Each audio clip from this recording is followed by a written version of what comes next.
चलो बच्चों, तो एक्सरसाइज 1.3 का क्वेश्चन नंबर 3 का 5th पार्ट देखिए। ठीक है, हमारे पास ए सेट है। 1 2 3 4 5 एक्सरसाइज 1.3 का 5th पार्ट है। 1 is a subset of A. Clear? 1 subset है ए का। तो हमें क्या करना है, हमें जस्ट यहाँ पे चेक करना है कि ये स्टेटमेंट करेक्ट है या इनकरेक्ट। अगर इनकरेक्ट है तो we have to give reasons for that. तो हमें यहाँ पे 1 is a subset of A. 1 जो है वो ए का एलिमेंट है। एलिमेंट्स सेट के अंदर बिलोंग करते हैं, ना कि उसके सबसेट होते हैं। सबसेट होने के लिए पहले इसको सेट होना चाहिए, तो ये सेट नहीं है। अगर सेट नहीं है तो सबसेट कैसे हो सकता है? ठीक है, तो this statement is incorrect as 1 is element of A. It is not set, so it cannot be subset. Clear है सभी को? तो हमारे पास ये 5th पार्ट है। अब हम 6th पार्ट पढ़ते हैं। 6th पार्ट है। 6th पार्ट में 1 2 5 is a subset of A। ठीक, ये आपको करना है। इसमें देना है ट्रू और फॉल्स। 1 2 5 क्या ये सबसेट है ए का? सबसेट की डेफिनेशन क्या है? कोई भी सेट किसी दूसरे सेट का सबसेट तभी होगा जब इसके सारे एलिमेंट इस सेट के अंदर बिलोंग करते हो। तो इसके एलिमेंट चेक करते हैं। 1 एलिमेंट यहाँ बिलोंग करता है, यहाँ भी बिलोंग करता है। 2 एलिमेंट बिलोंग करता है, 5 एलिमेंट बिलोंग करता है सेट में। दैट मीन्स ये क्या हो गया? This set is subset of A. Clear है सभी को? तो अकॉर्डिंग टू डेफिनेशन हमने ये कर लिया कि ये इसका सबसेट है। That means this statement is correct. अगर इनकरेक्ट होगी तभी हमें क्या देना है? रीजंस देने। अब 7th पार्ट। 7th पार्ट में है 1 2 5 बिलोंग्स टू ए। ठीक है, क्या 1 2 5? ये 1 2 5 का जो है ये सेट है। सेट, ये जो सेट है ये ए में है। क्या ऐसा सेट आपको ए में दिख रहा है? नहीं। ठीक है, क्योंकि बिलोंग्स का मतलब होता है ये पूरा एज इट इज इसके अंदर होना चाहिए। तो क्या 1 2 5 और कर्ली ब्रेसेस के साथ ये जो सेट है ये ए के अंदर दिख रहा है? 1 2 5 एलिमेंट्स ए के अंदर है, 1 2 5 सेट ए के अंदर नहीं है। तो this statement is incorrect. As 1 2 5 ये जो सेट है क्या ये एज अ एलिमेंट इसके अंदर बिलोंग करता है? बिलोंग का मतलब होता है ये एज इट इज उसके अंदर प्रेजेंट होना चाहिए। As this is not present in set A. ठीक है, ये उसके अंदर प्रेजेंट है, ये तो बिलोंग कैसे कर जाएगा? अब उसके बाद 8 पार्ट है हमारे पास 1 2 3 सबसेट ऑफ ए। क्या ये इसका सबसेट है? क्लियर है? ध्यान से आपको देखना है, बिल्कुल कोई कंफ्यूजन आपको नहीं होना चाहिए सबसेट में। आप ये एक सेट है, ये ए का सबसेट तभी होगा जब इसके सारे एलिमेंट ए के अंदर बिलोंग करेंगे। 1 बिलोंग करता है ए के अंदर, बिल्कुल करता है। 2 बिलोंग करता है ए के अंदर, बिल्कुल करता है। 3 बिलोंग करता है ए के अंदर, नहीं करता है। 3 जो है 3 और 4 का जो सेट है वो एज एन एलिमेंट ए के अंदर है। इसका एक कंबाइंड सेट ए के अंदर बिलोंग करता है, ना कि 3 अकेला वहां बिलोंग करता है। क्लियर? 3 यहाँ का एलिमेंट है, तो क्या 3 ए का एलिमेंट है? नहीं। 3 और 4 का जो सेट है वो ए का एलिमेंट है। क्लियर? तो 1 2 3 तो बिलोंग कर रहे थे, 3 नहीं था वहां पे, तो इसके सारे एलिमेंट ए सेट के अंदर नहीं है, तो ये सबसेट नहीं होगा। मतलब ये स्टेटमेंट हमारी इनकरेक्ट होगी। As 1 2 3 all elements are not present in set A. सारे एलिमेंट्स सेट ए के अंदर नहीं प्रेजेंट है, इसलिए ये स्टेटमेंट इनकरेक्ट होगी। आई होप आपको यहाँ तक समझ में आ गया होगा। फिर हम 9th पार्ट करते हैं।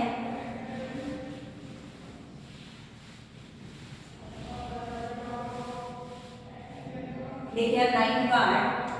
9th पार्ट में है 5 बिलोंग्स टू ए।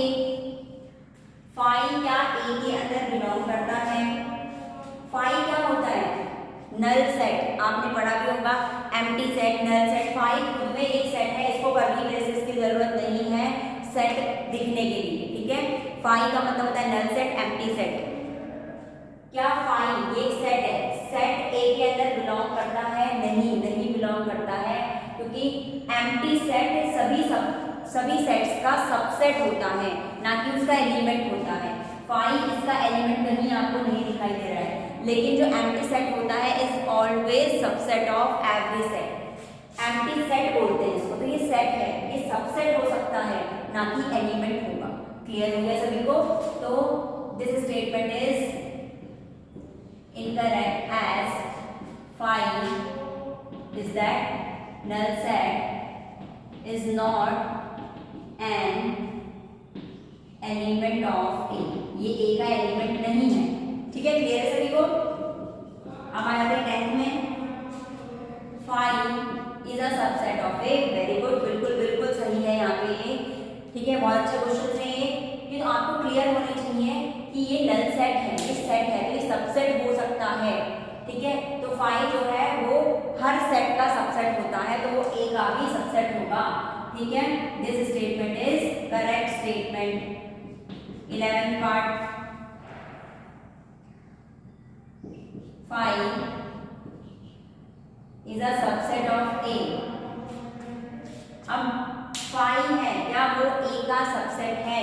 फाई के बाहर लगा दिए कर्ली ब्रेसेस, तो ये क्या होगा? ये स्टेटमेंट ट्रू होगा, ये फॉल्स होगा? सबसे पहले तो ये आपको सोचना है। ठीक है, और ये आपके लिए मैं एज अ होमवर्क छोड़ रही हूँ। अगर आपको आता है तो मुझे नेक्स्ट क्लास में बताइएगा, नहीं आता है तो मैं आपको नेक्स्ट क्लास में बताऊंगी। ठीक है, अब आपको ये सोचना है। हमने 2 फाई के क्वेश्चंस करे, थर्ड फाई का क्वेश्चन आपको खुद सोचना है। ठीक है, कल मैं आपसे पूछूंगी। तो ये फाई है कि ये बिलोंग करता है ए में, ये फाई है कि सबसेट है? तो सबसेट होता है, एम्प्टी सेट हर सेट का सबसेट होता है, उसका एलिमेंट नहीं होता है। ठीक है, ये आपको ट्राई करना है, नहीं आएगा तो नेक्स्ट क्लास में बताऊंगी। अब उसके बाद हम करते हैं 4th क्वेश्चन।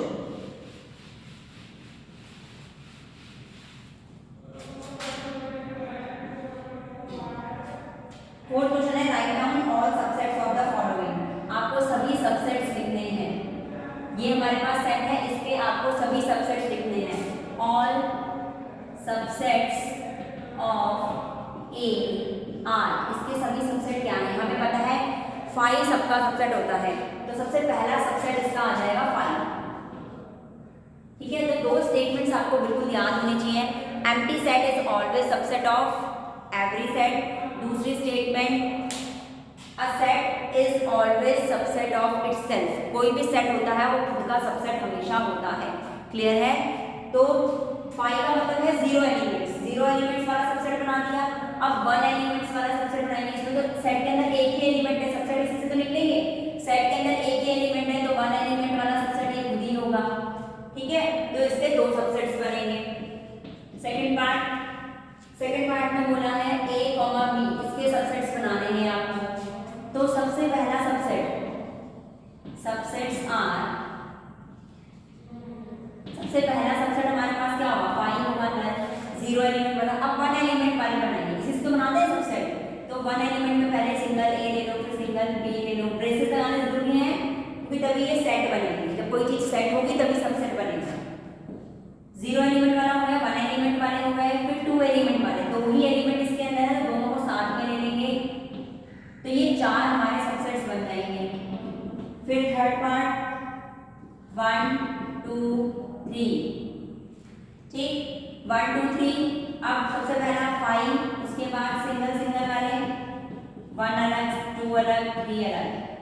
0 एलिमेंट वाले, 1 एलिमेंट वाले, अब 2 एलिमेंट्स वाले, दो के साथ में पेयर लीजिए। 1 2 इसका सबसेट 2 3 और साथ में 1 3। ठीक है, ये सभी हो गए 0 एलिमेंट वाले, 1 एलिमेंट वाले, 2 एलिमेंट वाले। अब 3 एलिमेंट वाला सबसेट ये खुद ही होगा। ठीक है, ये सारे इसके सबसेट्स आ गए। क्लियर है सभी को? तो ये थर्ड पार्ट भी हो गया। फिर फोर्थ पार्ट, फाई का सबसेट क्या होगा? वो खुद ही होगा, बस और कुछ नहीं होगा। फाई का सबसेट वो खुद ही होगा। ठीक है, क्योंकि हमें पता है every set is always subset of itself. Her set अपने का सबसेट होता ही होता है। देखा ना, ए खुद का सबसेट है, ये रहा।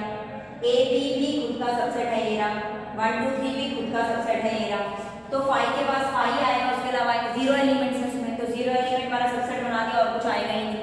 क्लियर? तो आपका फोर्थ क्वेश्चन भी हो गया है।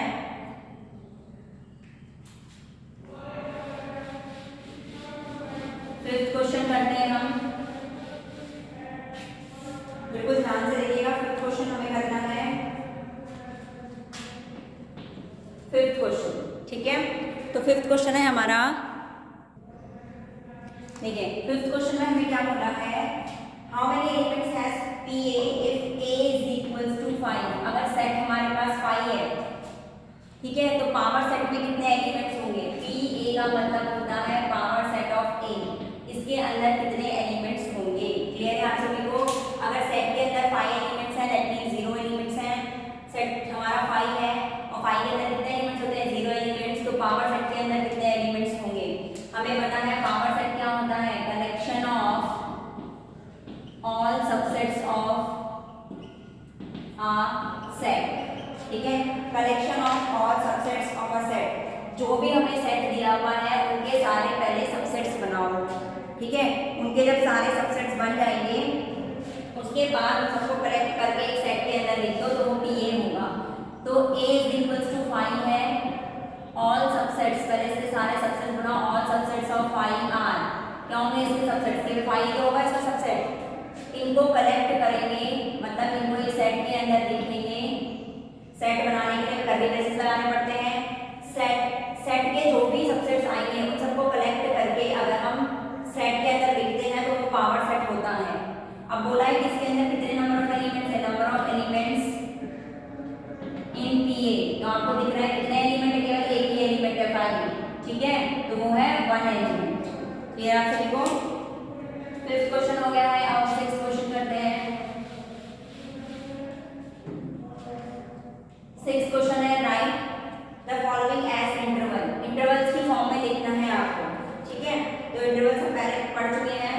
इंटरवल्स की फॉर्म में लिखना है x belongs to r -4। Clear? तो इसको इंटरवल की फॉर्म में लिखना है। तो मैंने आपको पहले ही बताया है, जहाँ पे इक्वल टू का साइन आता है वहाँ पे क्लोज इंटरवल आता है। क्लोज इंटरवल का ब्रैकेट ऐसा होता है, जहाँ पे नहीं आता है इक्वल टू का साइन वहाँ पे आता है ओपन ब्रैकेट, ठीक है। इस तरीके से इसे ओपन ब्रैकेट बोलते हैं, इसे क्लोज ब्रैकेट बोलते हैं। तो इसका मतलब है कि x बिलोंग, ये सेट ऐसा है जिसमें x का कलेक्शन है और x रियल नंबर से है, और x कहाँ से कहाँ तक है? -4 से बड़ा और 6 से छोटा या 6 के बराबर, क्योंकि बराबर का साइन भी लगा हुआ है। तो इसका इंटरवल बनाएंगे, यहाँ पे बराबर का साइन नहीं है तो यहाँ से तो ओपन होगा, फिर लिखेंगे -4 कॉमा, यहाँ पे है 6, -4 से 6 तक जा रहा है, -4 से 6 इक्वल टू का साइन है इसलिए क्लोज ब्रैकेट, ठीक है। इस तरीके से बहुत ही सिंपल क्वेश्चन है।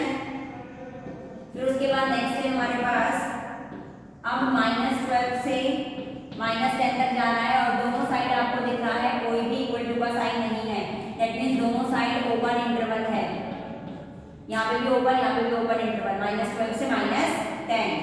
उसके बाद third part x belongs to r, 0 से 7 तक जा रहा है और 0 पे क्लोज ब्रैकेट आएगा क्योंकि इक्वल टू का साइन है। 0 पे क्लोज ब्रैकेट और 7, और यहाँ पे ओपन ब्रैकेट क्योंकि इक्वल टू का साइन नहीं है। फिर लास्ट इसका फोर्थ पार्ट